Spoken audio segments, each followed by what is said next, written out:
All right. Hello, everybody. So we're here today to be talking about elevating your farmers market with professional marketing.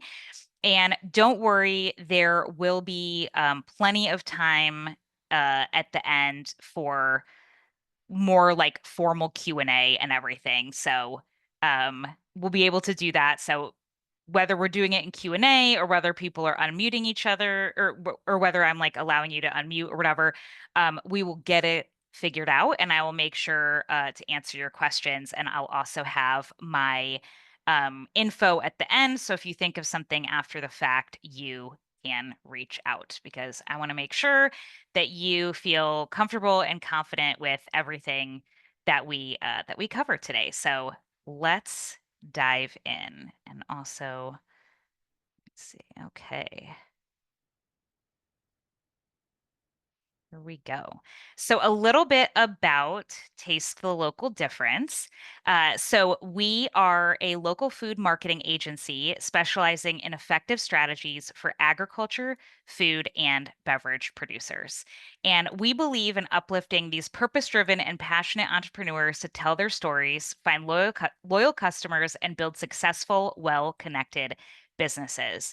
And our core values are really rooted in the following: supporting the local food economy, transparency in the food system, and authentic and trusting relationships. Excuse me. So you can see that we really are all about local food and making local food and the people that produce it really successful. And we want all of you to be able to thrive, no matter how you are connected to your local food economies. Local food is really important, and we are champions for local food. And that's why the folks that we work with are folks that are all throughout the food value chain. So they can be everything from farmers to craft beverage to specialty food producers and the other folks that support them, like farmers markets, farmers market managers, agritourism, et cetera, et cetera. So this is really what we are all about here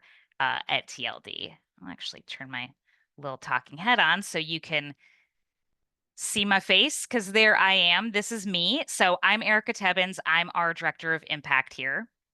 And I've been running different businesses of all kinds and sizes for over 20 years. And one of those businesses has been my own farm. And this is me taken about probably around like 2014, I think, when I had my little farm called Little Sparrow Farm in upstate New York. And I sold at our local village farmers market.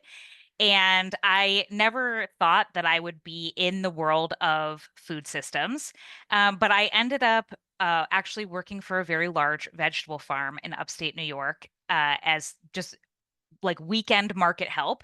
And then because of my business background, I ended up working all the way up to being their first ever market manager. And so oversaw multiple weekly markets for them all year round. And then I fell in love with the world of farming and local food systems. Since then, I have gone on to work with hundreds of entrepreneurs and micro business owners to help them craft sustainable growth strategies. So I love talking all things sales and marketing strategies for entrepreneurs and small businesses for myriad of reasons. But you're in the right place, and I've worked with tons of folks in food systems as well with their business plans.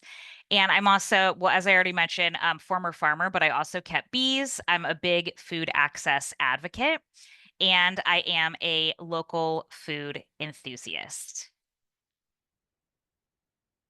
All right, looks like webinar chat is working. Yay, thank you, Trisha. I love seeing where everybody is from in the chat. Okay, so why does marketing matter in the first place? Well, it matters for a lot of reasons. Unfortunately, in most cases, that adage, if you build it, they will come, doesn't actually work, at least not nowadays. Although that would be amazing if it were the case, it's typically not. We do have to be marketing, doing some sort of marketing. So, farmers markets, as you all know, they are so much more than just a shopping destination. They are a community hub, right? So, people often have many choices when it comes to where they get their groceries from. And a lot of times, farmers market shoppers are very intentional. They want to go and spend time there and learn about who they're purchasing from and the whole thing, right? So, it's really that community hub vibe. And without visibility, even great markets struggle. So, good marketing is going to help ensure strong attendance and vendor success. So, win win for all of you. And inconsistent branding and marketing means lost opportunities. So, customers are going to need to recognize and remember your market unless they are, diehard local foodies, they are going to need to have some brand recognition and a really good time there in order to want to come back again and again. And I'm sure that you've probably seen this so far at your own markets. And the key thing to remember here is that consistency builds trust, and trust is what is needed for patronage. Trust is the last thing that people need before they are going to make an effort to show up somewhere and, more importantly, spend their money, right? So again, we have a lot of different options nowadays for where to spend our money, especially when it comes to food.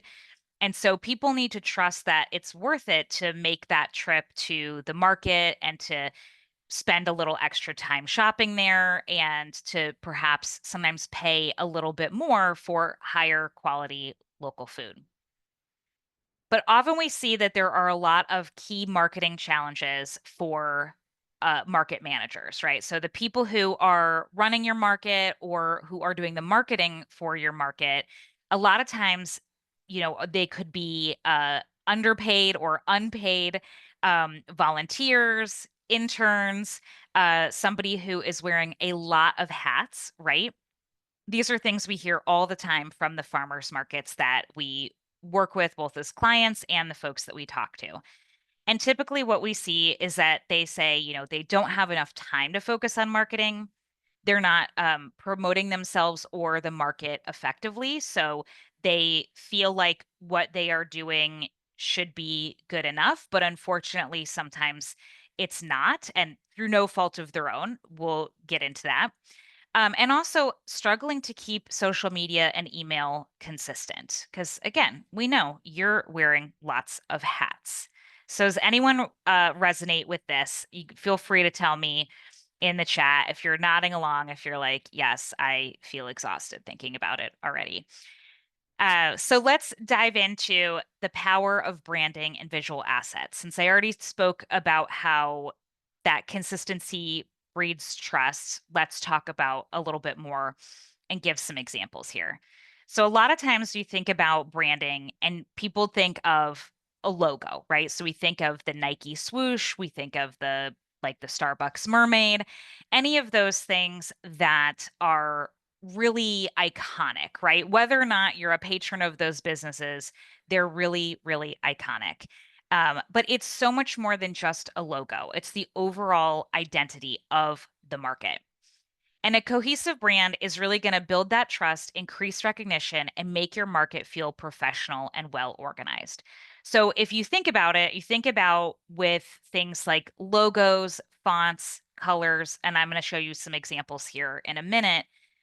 A lot of times when you are familiar with a brand, you can recognize that something is coming across your feed from that brand before you even read the text of that post, right? Just from the imagery, just from the logos, the colors, you name it, before you even recognize, oh, that's such and such business, or this post is coming from this particular business, you already know, oh, I know which business that's from because you're familiar with their brand. And if you've never thought about this until just this very second, think about it going forward as you're scrolling through social media and stuff, or like see a commercial or something.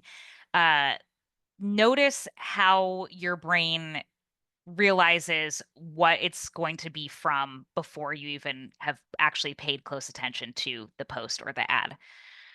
And it also is going to benefit your vendors too. This is going to make them more appealing to customers. So I know we had several um, questions in the form and the registration about like, how do you make like kind of how do you get your vendors on board with this too? Well, having really strong branding is going to help. It's going to make your life a lot easier. We'll get into that. Yeah, many people in the chat are saying, yes, so many hats. Me, myself, and I doing it all. Yes, I figured as much. So let's talk about now what some of those visual assets are really, really good for your market. And we'll talk about different ways and some examples of them in practice. So the consistent logo and the market colors, that is going to be the starting point because you're going to build everything else off of these assets. So this is called typically like your brand kit or brand identity kit.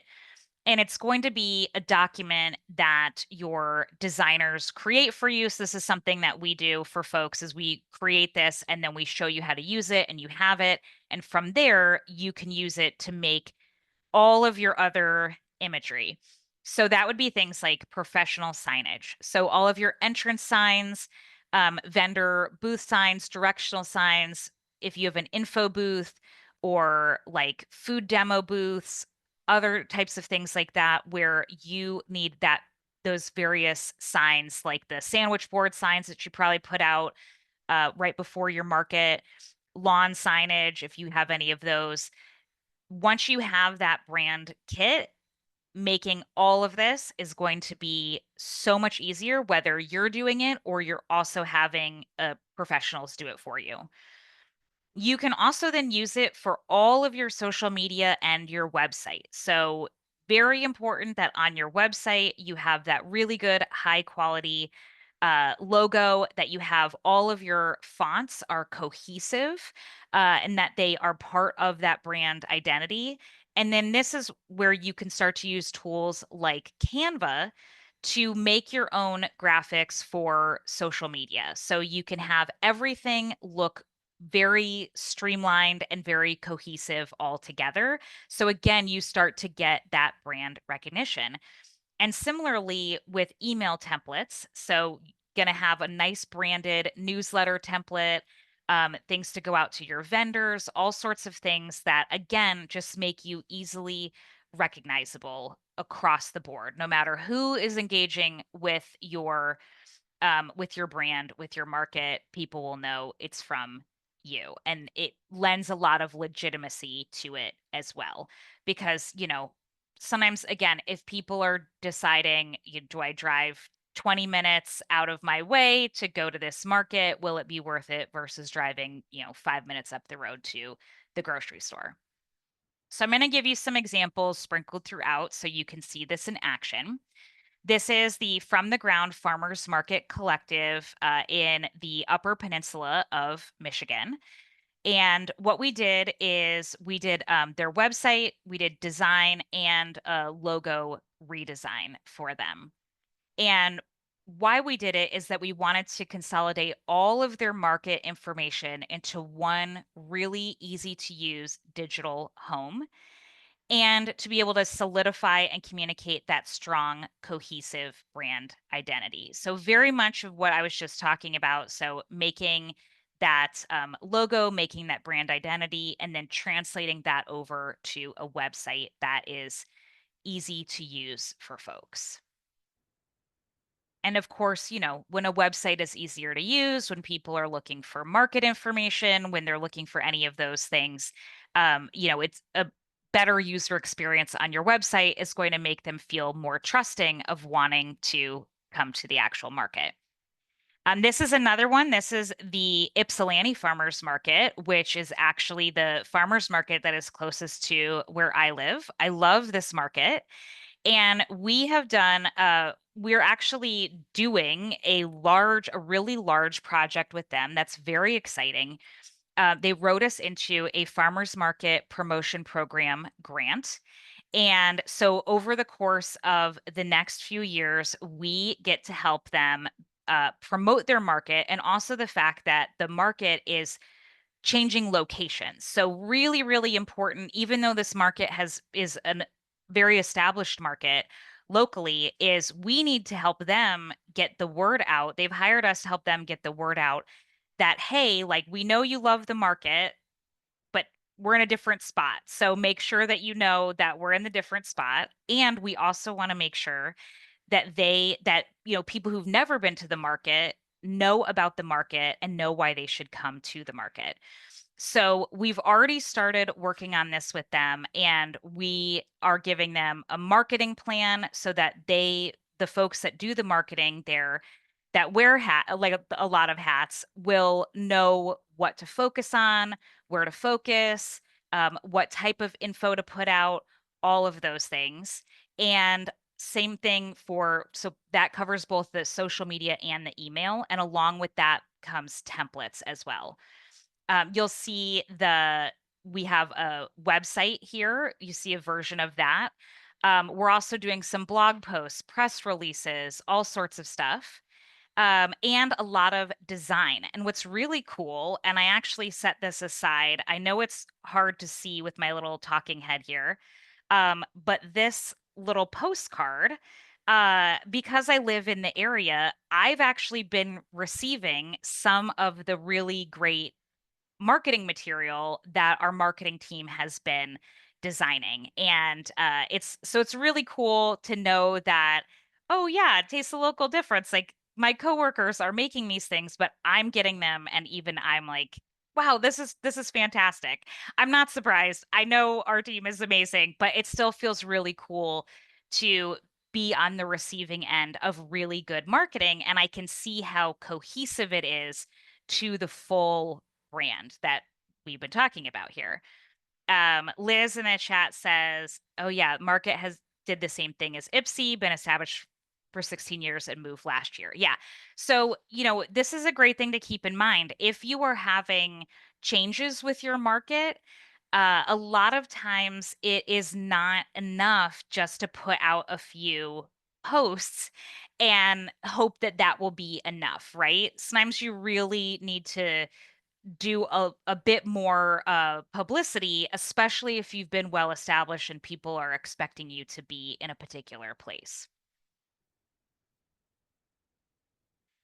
So now with social media. So we've talked about getting everything set up, all the visuals and everything, but I know that a lot of folks are wondering, okay, what about in the day to day, the week to week? What should I be doing? So we're going to talk about that next. And I know that social media can be a real burden. It can feel very confusing. It can feel overwhelming. It can feel like, I'm supposed to be everywhere all of the time and the rules are always changing. So, what I really want to emphasize to you is you do not have to be everywhere all of the time. Just pick 1 to 2 platforms.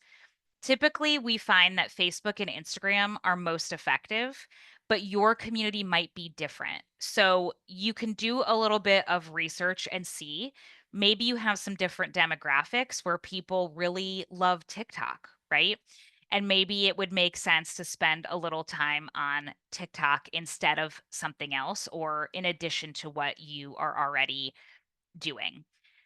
Also think about mixing up your content. So I know it can be really tempting to just think about taking some photos of the vendors and then posting that, or very like templated and branded, sort of pre-made in Canva graphics and just posting that. But what social media likes is variety. It likes to, in a lot of ways, it likes to entertain. So you could think about it in terms of uh, education, information, and entertainment, right? So to have a good mix is really, really important. And that includes things like behind the scenes content and user generated content. So, yes, having vendor spotlights is good and market updates are really essential, but think about taking short video clips while you're at market and then stitching them together to make a reel on Instagram or, a TikTok or something like that where you have a more sort of engaging piece of content than just static photos. User generated content, for anyone who doesn't know, this would be things like asking folks, especially regulars, to help you create little snippets of their own content and post and tag your market so you can reshare, or record them and send them to you with some permissions that you can, stitch those together and create content from that, right? And you probably have a lot of people who you see, every week who would be more than happy to do that. Even you could record them at market saying a little bit about why they love the market, what their favorite thing is about the market, right? And what this is going to do for you is it's going to create trust. It's going to be that people online are going to see other people, other shoppers, basically raving and giving testimonial about why they love the market. And that really helps a lot. Um, Post regularly is something that we recommend. And when I say regularly, again, this does not have to be every single day. You can think once a week is better than nothing. Again, we understand that depending on your market, depending on how much help you have running it, you may be really stretched thin to even do once a week. But at the bare minimum, if you can even think about, having maybe an update a few days before the market that runs through some exciting things you have planned for that market, maybe highlighting if you have a musician or certain specials or promotions that will be happening or a demo that you're going to be doing, do that. And then a fun little walkthrough video of the market stitched together. You can film that while people are setting up, or sort of pre-film it from a weekend before and then have it ready to go, let's say Saturday morning right before the market, and put it out as a last year reminder. I'm going to finish this, and I know he has some questions in the chat, and so then I'll get to those. You can also leverage vendor content. So reshare their posts to expand your reach. So you can ask your vendors, please tag you when they post, especially if it has to do with them being at the farmer's market.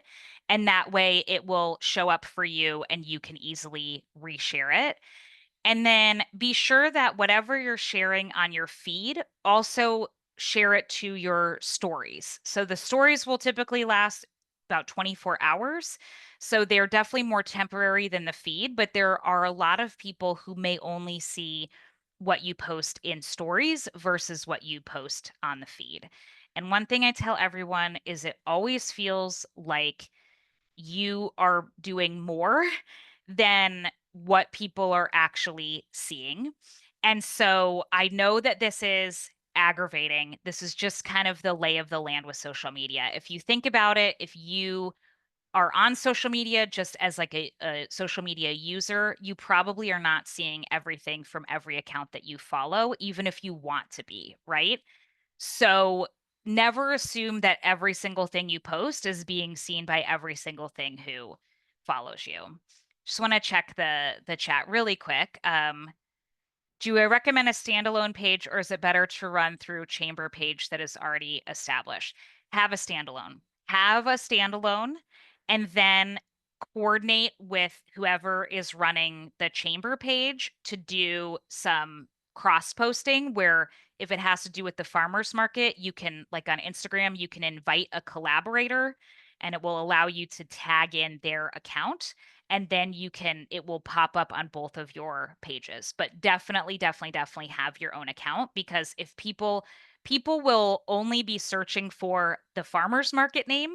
So if they don't know that it's run by the Chamber of Commerce, they won't be thinking to even search there.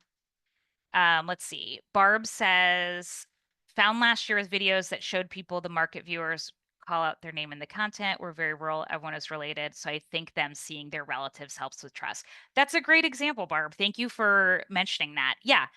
And that's exactly why it works, right? People are seeing people that either they know or they know are related to somebody in their community, or even just may seem like them, right? And so that builds a lot of that trust needed before somebody wants to go. Hey, Kayla, glad you're here. Brianna says, what kinds of regular posts do you recommend in winter when a market might be closed? Great question. So one thing that is really great that you can do is during your summer season is just batch a lot of content, right? Get as many, photos, videos, different things as possible, and then you can have that. And then during the winter, you don't necessarily need to be posting as much. So I would say, ramp up posting when you are about to open for the season and while you're actually around, while the market is actually around. Get people really excited that the market is about to open. You can repurpose some of that content for those posts and then obviously during the market.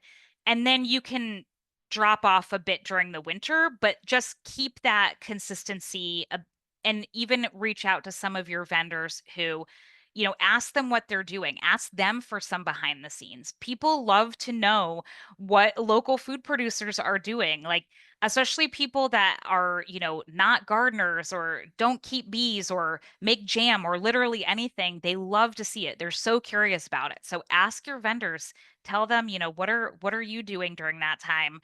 And have them share with you. And then that is stuff you can drip out during the winter part.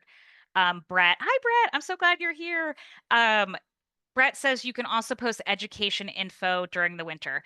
I will just use you as an example, Brett, because I met Brett at the Intense Farmers Market Conference a couple months ago, and I know that he's been doing a great job of posting recently about doing his farmer visits for the market and doing some really great vendor highlighting and also education about how the market works and how they kind of like vet their vendors and make sure that they're legit. So it kind of is doing double duty. It's really, really, really great. So I think that that is a great way that you can also think of other content to put out there.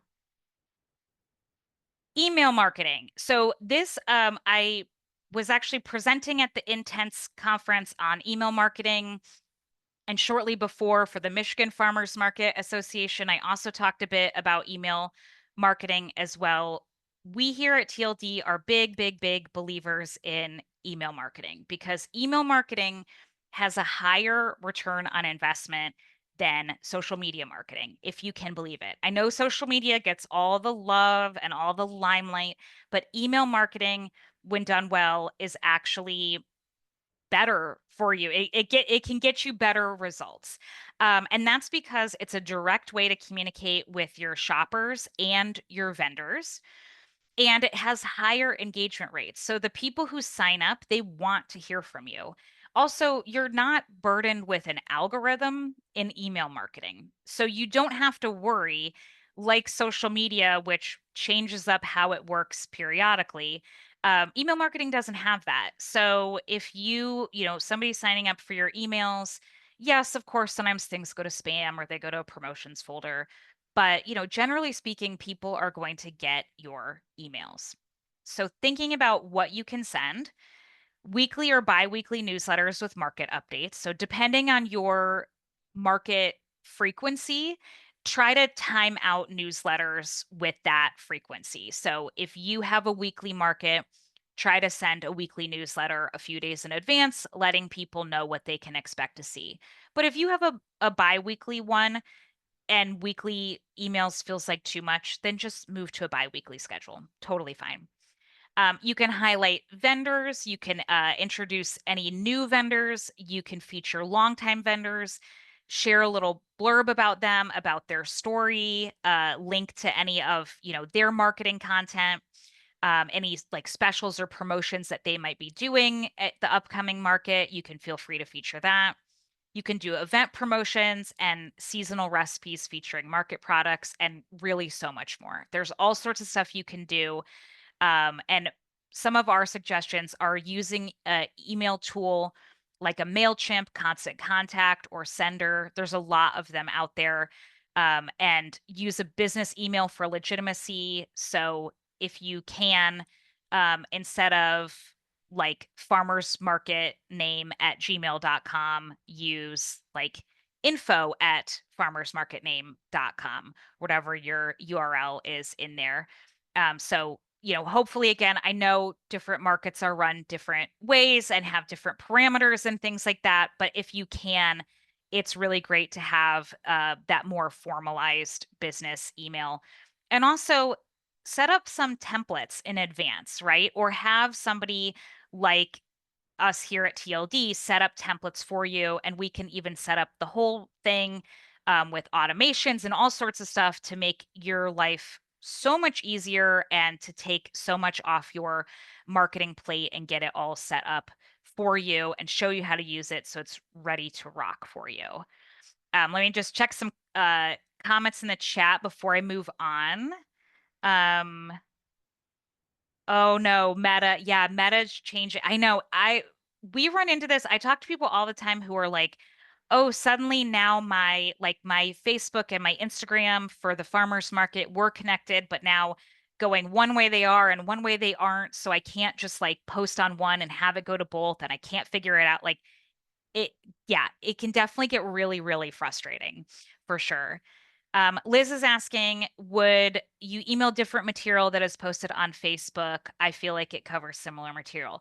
Great question, Liz. I love this question because absolutely you can work smarter, not harder. And rather than having to craft two wildly different things and put them in different places, you can take that content and send it in both. Now, you may need to like format it slightly differently, um, just depending on, how long, let's say, the Facebook post is or how long the email is. Like, might not transfer over perfectly. You don't want this like massive wall of text. So you might want to do some layout work with like a template and things like that in your email. But absolutely, you should be sending to both because if you think about it, I bet everyone here, even if you are like on tech a lot, I bet that you are not checking every single account you follow on Facebook or Instagram constantly. And I bet you're not reading every single email either. So, again, this is like the eternal curse of the business owner. I promise you, like, I've been there. The people I've with have been there. Every one of our clients has been there. It always feels like, well, I'm saying it. So, aren't people seeing it? No. I guarantee you, no. Even for us here, even with this webinar, we made sure to post it multiple times, multiple places, and I guarantee there's still somebody out there who saw it, went to sign up, got distracted, forgot to come back to it, right? Or they'll see the post just because of how the algorithm works or something. They'll see it like days after it happened, right? So having your message go out to multiple places is really, really, really crucial. Next up, your website and directories. So let's talk about your marketing hub. So definitely some must-have info on your website. Really, really, really important. Hours, location, vendor list, event calendar. Make sure that you go in and you update this as well, especially if, the season is wrapping up. Be sure to schedule a time to go in and update some of this stuff so that people know and are aware of it in case they land on the website, that they don't get outdated information.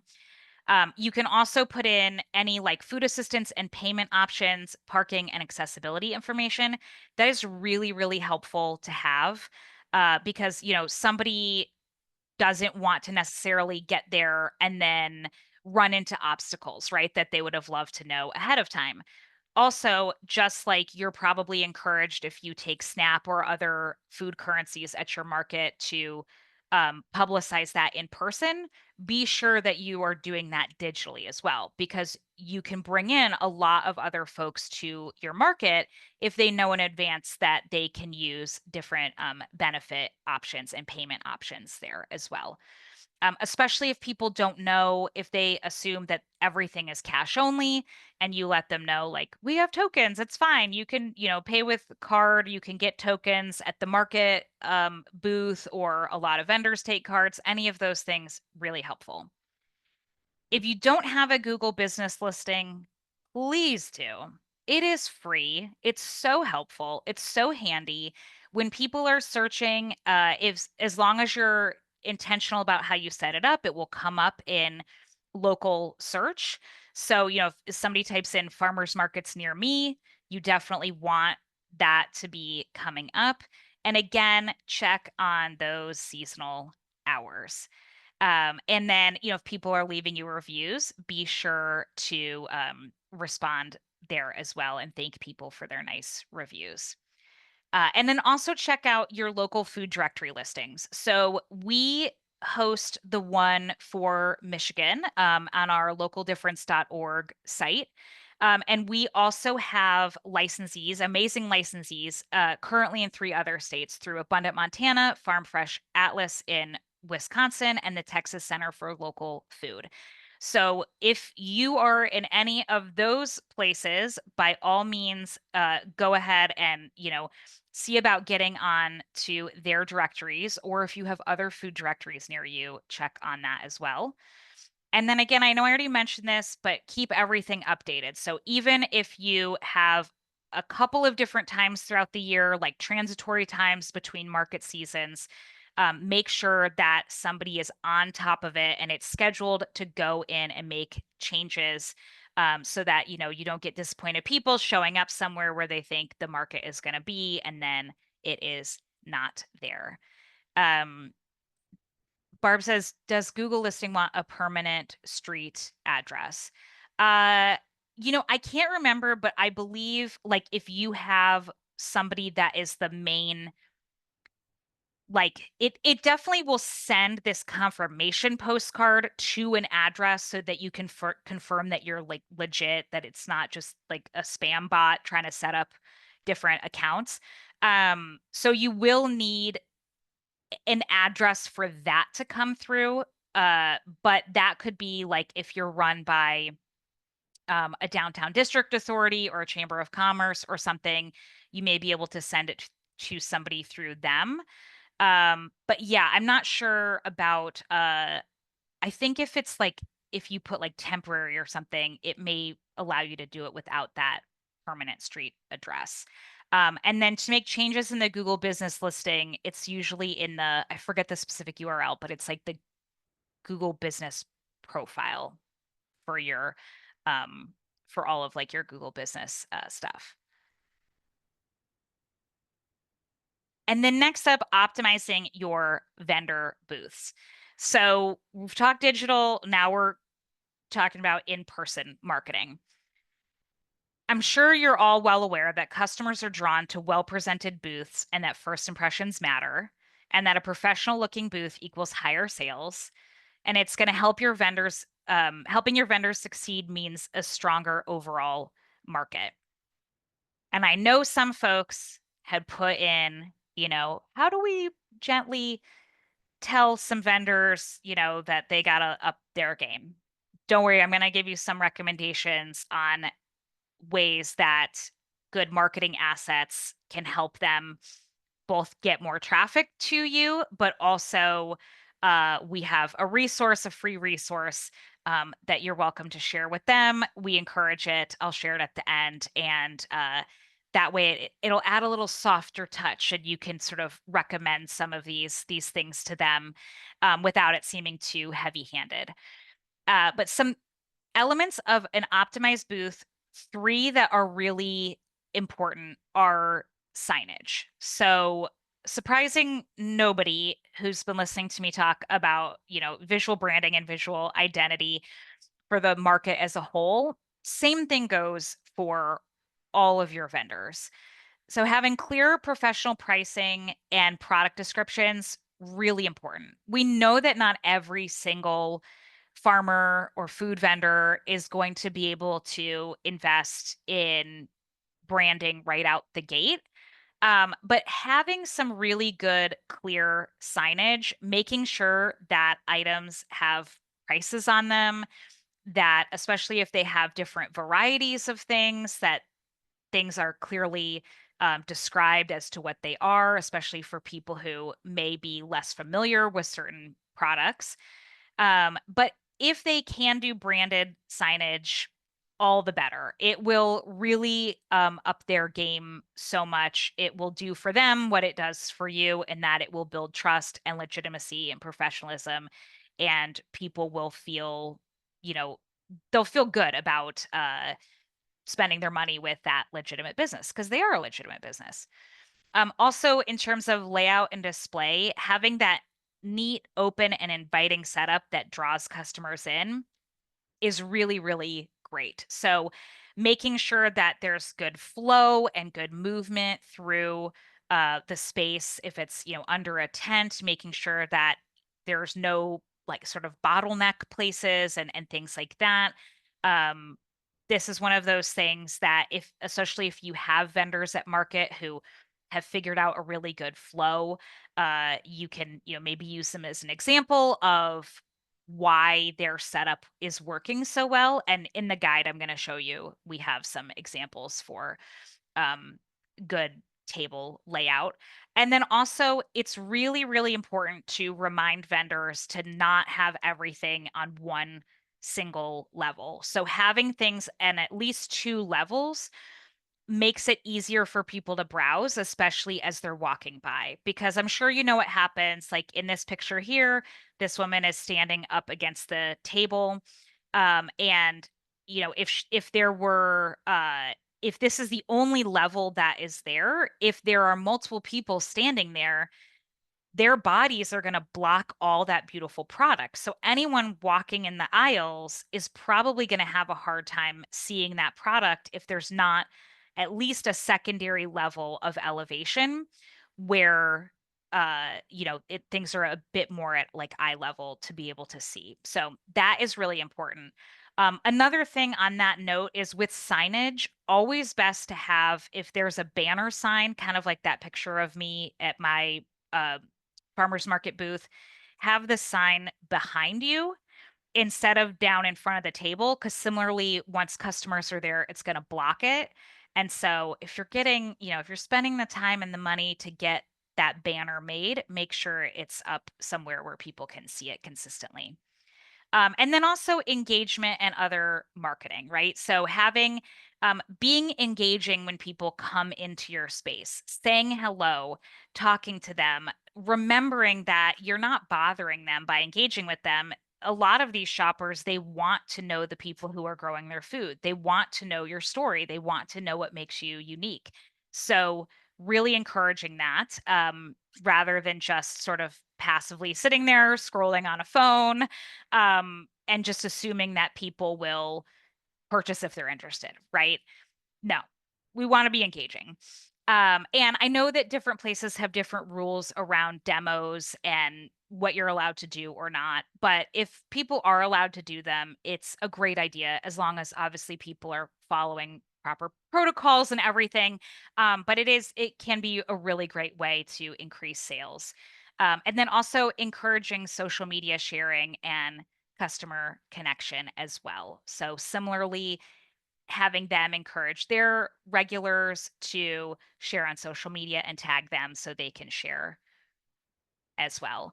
And with that, one of the things that can really help in terms of empowering your vendors to help you share some of that, like sort of marketing, I don't want to say burden, but the marketing lift, is when you have those really good visual assets. So when you have social media templates, when you have, other resources that you can share with them, that makes it easier for them to be able to share and want to share, that is what can really help them, especially when they are so busy themselves, to actually be sharing out and to encourage them. So you could have graphics that are like, I'm a vendor at the such and such market with a little bit of info, or, check my bio for more info. You can encourage them to add a link to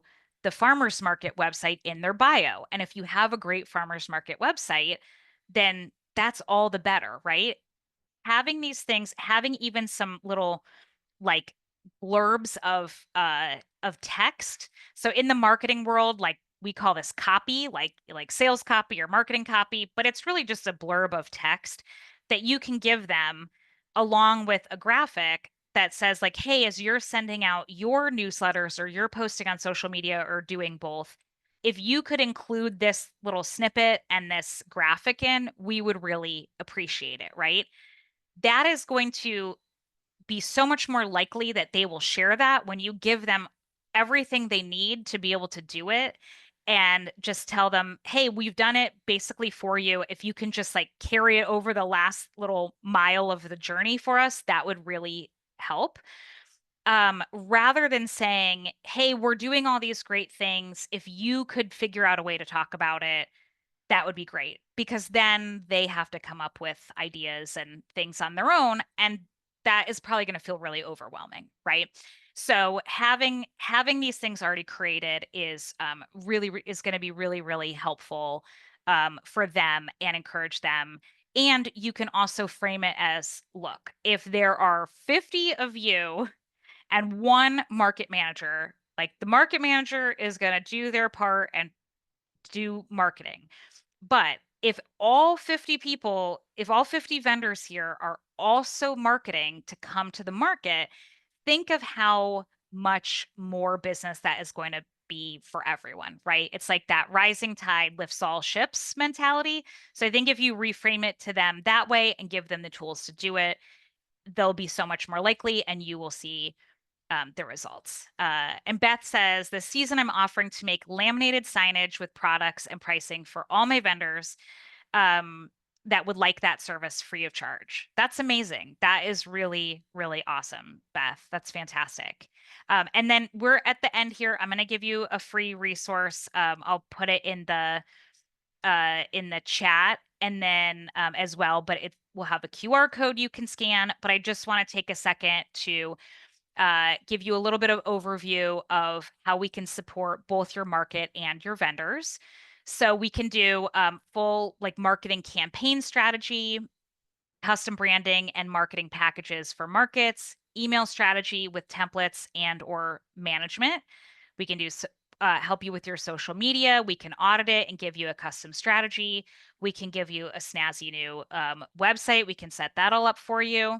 And we also have a new course called the Local Food Marketing Academy, which is a marketing education course specifically made for folks that work in local food. So it's a great way for folks to get that marketing education that is so essential at a really great price. And if you are part of like a DDA or a Chamber of Commerce or have any sort of like governing body or nonprofit or something that helps you, one of the things I do as director of impact is I coordinate impact partnerships. So if they are willing to subsidize some or all of the work, that is something that we do a lot of. And that could be both for the market and for your vendors, just depending on their budget and what they would like to do. So, as a last thing, before we wrap up with a little bit of time for some questions, I want to share this resource here that is very cool. That is all about how to optimize your booth for market. So you can scan this with your phone, or like I said, I'm going to grab the link right now for you and put it in the chat. Um, and let me see here.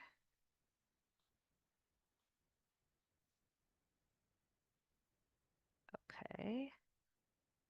Ah, there we go. Hang on one second here. There we are.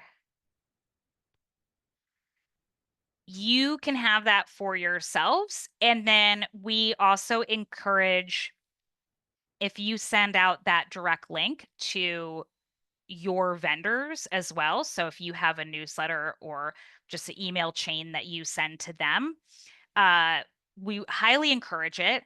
That way, especially if they sign up for it, then we can engage with them as well and see if there's anything that they need or they have questions with. And we are always happy to help.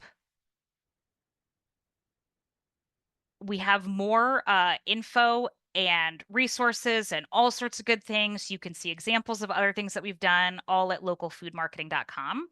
And you can contact me at erica@localdifference.org anytime. I'm happy to help. And with that, if we want to spend a few minutes here with Q&A, feel free. You can either pop it in the Q&A or the chat now that we got that going. And I'll be happy to answer a few questions. But I would love to know too, if you want to tell me what your biggest takeaway from today was, that would be awesome. And thank you again for joining us. Know how much you are all doing. We really appreciate it. We love our farmers markets so, so much.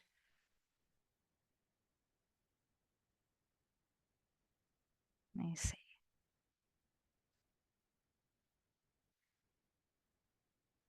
Yes. Okay, that's a great question, Kayla. Yeah, the recording will be sent out.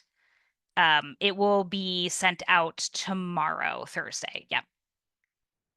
Um, yeah, there's a comment here, like the idea of sending out a vendor media kit and that professionalism builds trust. Yes. Very like it's such a game changer. I mean, even, we all have the best intentions, right? Even if we want to share something, but then having to come up with all of that on our own is just hard on top of a busy to-do list. So if you have the stuff instead, it just makes it so much easier. Um, yeah, work with booth optimization. Awesome. Thank you, Sarah. I hope your littles go down for a nap easily. Barb's is continuing to build trust, finding a way to get emails. We tried last year, need a better strategy. Great. Thanks, Jackie. Thanks, Sonia. If I miss anyone, thank you, thank you, thank you. Barb, on that, we actually have a resource on localfoodmarketing.com that is about capturing emails. Um, oh yeah, Rachel's asking too. So, uh, oh yay, Sonia. Yay. Um, a few thoughts on capturing emails because I cannot remember for the life of me in this second if it's in that optimize your booth guide.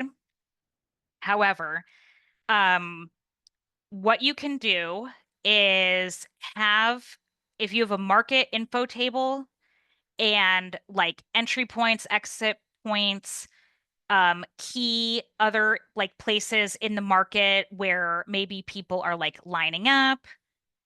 Oh, yay. There you go. Just coming in clutch with the other free guide. So it's in there for email subscribers. Thank you, Trisha. Um, any of those key places where people are going to be like congregating or like waiting or any of those things, you should make a QR code and even like a URL on your site that is like, you know, such and such farmersmarket.com/newsletter or something like that, right? And then you can have those signs all around those key places, like we call them hot spots. And that way, then make them, sort of eye-catching and really showcase like why people would want to be on the newsletter, like what can they expect from you, things like that, so that they feel excited about getting the newsletter. And that way they can just scan it with their phone or type in the URL really quick and add it while they're already there at the market. You can also, if you have that info booth where you're doing tokens or other things while you are chatting with people in that transaction, you can also ask them, hey, do you get our newsletter? And then have some signage right there that they can quickly get on it. Or if you have an iPad or something where you can just sign them up and get them in right in the moment, that is really great. Also, anything digital is gonna work better for you than a paper form because people don't have the best handwriting. And then, anyone who's had experience with this knows that trying to, when you get home, manually input those from a handwritten sheet is it's a struggle. So try to do it digitally if at all possible. But yeah. How do we feel about direct mailers for seasonal market opening day?